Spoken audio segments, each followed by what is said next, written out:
tenho preocupação com notícias falsas em relação à vacinação. Os noticiários falam que vai chegar uma quantidade, e quando conferimos, vem uma quantidade bem menor para o município. Jane, lá de Carapebus. E a outra é como as fake news sabotam o enfrentamento da doença. Como o esclarecimento sobre a credibilidade das instituições científicas envolvidas podem ajudar no combate à fake news. Alberto, de Rio das Ostras. Alex.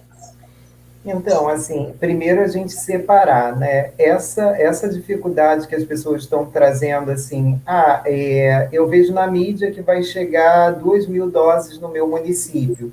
E aí, quando chega que o avião aterriza, o helicóptero aterriza, dizem que só chegou 1.500. Não necessariamente aquilo que foi produzido na mídia, quando falou 2.000, é fake news, né? A gente precisa entender que a gente está no momento crítico de gestão dessas vacinas, né, desses insumos. Então, o que acontece?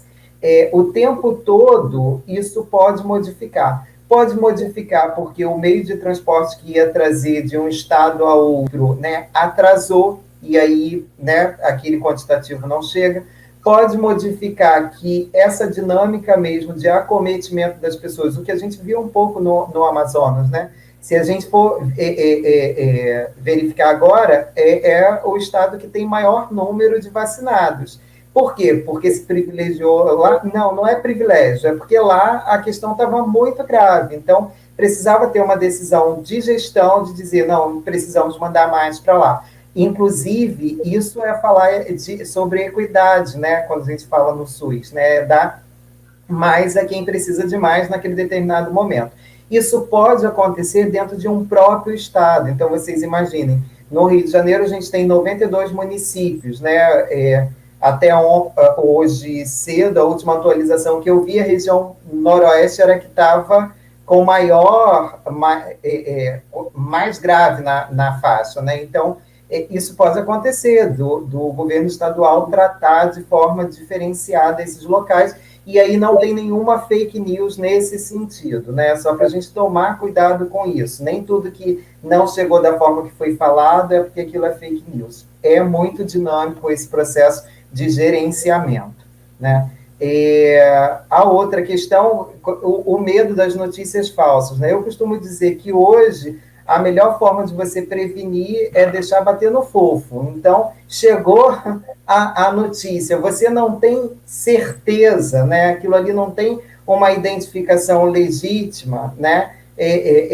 Você não repassa, né? Pelo menos não antes de ter acesso a alguém que você, ou alguma instituição que você sabe que é de confiança. Eu acho que hoje existe uma ansiedade das pessoas de passarem a notícia, né? E aí passam e depois mandam um WhatsApp dizendo, não era bem aquilo, um colega me disse que era...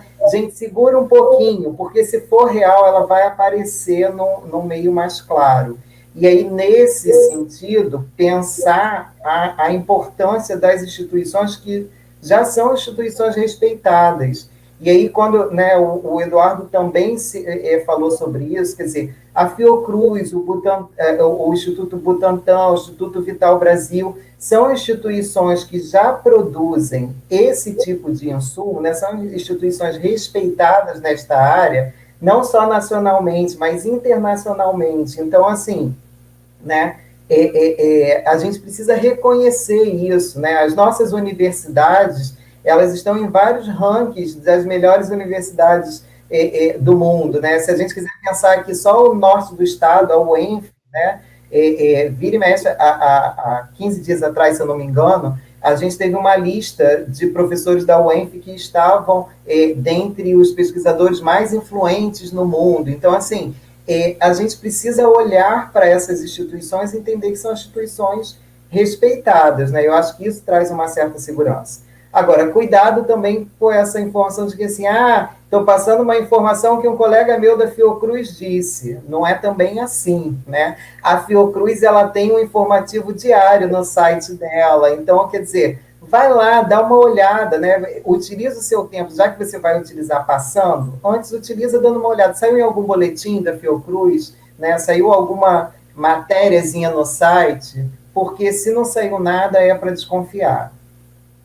Tinha um ditado que a minha mãe sempre falava comigo, né? Que assim, olha, você precisa ser o ponto final da mentira, não vai ser a vírgula, hein?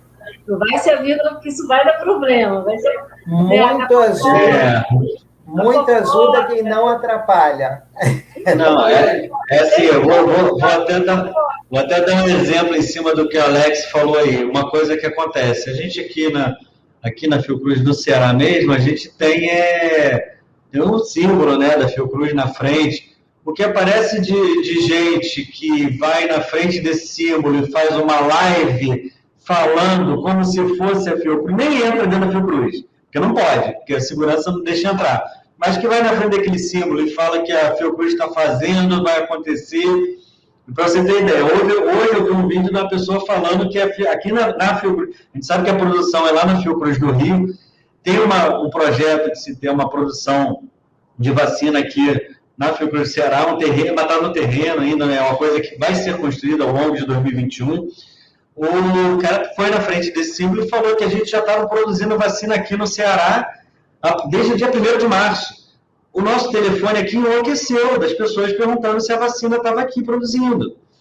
É fake, total. Isso porque a pessoa foi para frente de um símbolo da Fiocruz e falou como se fosse a verdade absoluta da Fiocruz. Então, o quanto que a fake news atrapalha, porque entupiu os telefones aqui das pessoas perguntando se você já tinha vacina aqui. E mesmo se a gente estivesse fazendo a vacina aqui, a distribuição não é aqui. Então, a gente manda para os lugares para distribuir. O PMI que é responsável pela distribuição das vacinas. Então, não adianta falar, não, porque dentro da Fiocruz está produzindo. Às vezes a pessoa usa de coisas de credibilidade, como, por exemplo, a Fiocruz, para botar a fake news. Agora, realmente, falar que foi um pesquisador da Fiocruz que falou, se o pesquisador não estiver assinando embaixo, pode ter certeza que não veio dele. Ah, não, olha, alerta que recebi do chefe do centro cirúrgico, do centro cirúrgico, não, da UTI do Albert Einstein. O chefe da UTI do Albert Einstein não está mandando mensagem de WhatsApp para ninguém. Ele sabe a responsabilidade que ele tem naquele lugar. Nós, da Fiocruz, das universidades, sabemos a responsabilidade do nome dos lugares que a gente está. Então, a gente não vai inventar coisa, não vai tirar coisa do famoso referência vozes da minha cabeça. Né? Então, e a gente até é proibido de fazer esse tipo de coisa, tudo é por meio oficial. A gente tem tomado, Eduardo, inclusive um cuidado assim, de compreender. Eu faço parte, né, do grupo de professores do curso de gestão da Escola Nacional de Saúde Pública. E a gente toma um cuidado, inclusive, de às vezes se colocar em alguns momentos, né? Porque aí, assim, então está na Fiocruz, então é verdade isso, você confirma isso? Não, eu não confirmo nada. Até porque o Instituto de Infectologia é de um lado, né? A Casa da Vacina é outro lado, então, assim, sequer eu tenho contato diário com essas pessoas. Então, para eu confirmar, eu vou precisar fazer como qualquer outro leigo, nesse caso, já que não é o meu departamento. Eu vou lá no site, vou procurar ver se tem uma publicação oficial deles, né? E a gente, inclusive, tem que tomar esse cuidado, porque aí pega uma fala nossa, né? E estou dando exemplo aqui da Fiocruz, mas poderia ser da UENF ou qualquer outro local, né? Não. Isso não só nas mídias digitais, mas a grande mídia também, ela sempre tenta torcer a gente de dentro das instituições para a gente falar alguma coisa ou a mais, ou eles sugerirem alguma coisa para ver se a gente confirma. Então, a gente está sempre preso nas notas oficiais mesmo. Eu não posso dizer que nada além disso. Porque se eu chegar e falar isso, olha, eu acho que em 2020 vai ter uma nova vacina de Covid da Fiocruz. Eles vão botar uma notícia falando, olha, pesquisador da Fiocruz fala que a Fiocruz já tem uma vacina nova, não sei o quê.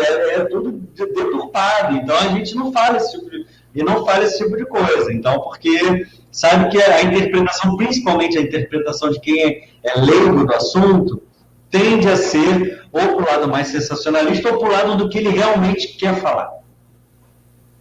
E isso que vocês estão trazendo, gente, tem muita relação com a nossa ação do projeto também, porque a gente trabalha para diminuir a desinformação sobre questões orçamentárias, sobre as questões dos royalties, participações especiais. Mas em tempo de pandemia, a gente também precisa trabalhar na para diminuir essa desinformação e cada vez mais a gente está atento para essas fontes confiáveis de informação, né? Pessoal, olha só, a gente ainda tem algumas perguntas, mas a gente está batendo 2 horas de live. Nós não vamos deixar perguntas sem resposta, então a gente está se comprometendo aqui a pegar todas as perguntas que a gente não teve condição de responder aqui e colocar no nosso site. Então, por favor, pessoal, coloca de novo o endereço aqui. Visitem o nosso site, lá tem um monte de informação legal, a gente tem um monte de produção importante, e vamos colocar lá. Então, eu vou pedir desculpas para as pessoas que a gente não pôde projetar as perguntas, mas acredito que o nosso bate-papo também refletiu bastante da ansiedade, principalmente das perguntas que a gente recebeu com antecedência, porque a gente fez uma rodada, e vou deixar, assim, vocês darem as considerações finais de vocês, né, para depois eu fazer os agradecimentos também. Bem, primeiro agradecer o convite, né, poder ter participado dessa live. As minhas considerações finais são as considerações finais que eu faço em tudo que eu estou participando, que é pedir para que as pessoas obedeçam às normas de convivência desse nosso novo normal, porque quanto mais tempo você fizer isso, em menos tempo a gente volta para uma normalidade. Então, máscara, higienização das mãos com álcool em gel, distanciamento social, isolamento se necessário, isolamento em casos caso você esteja doente, evitar aglomerações, não participar de aglomerações. Então, todas essas medidas são as que a gente tem pedido há muito tempo e continua pedindo. E que, em tempo de chegando o seu momento, por favor, vacine-se. Eu sei que pode demorar um pouquinho mais para uns ou para outros, mas a coisa tem de ser ir numa progressão geométrica. Os contratos para compra de vacinas estão andando. A gente tem, além das vacinas da AstraZeneca e a Coronavac no Brasil, que a gente já tem, são transferência de tecnologia, ou seja, a gente vai internalizar a produção delas, são vacinas que vão ser produzidas no Brasil e numa capacidade grande. Fora isso, tem as compras da vacina da Pfizer, da vacina russa, da Sputnik V. Então, todas essas vacinas são eficientes. Então, a vacina que chegar para você, receba ela de muito bom grado, que não tem grande diferença entre uma e outra, principalmente nesse momento. Então, pedir para a população que, quando chegar o seu momento, vacine-se. Isso é um compromisso coletivo que vai além da sua liberdade individual.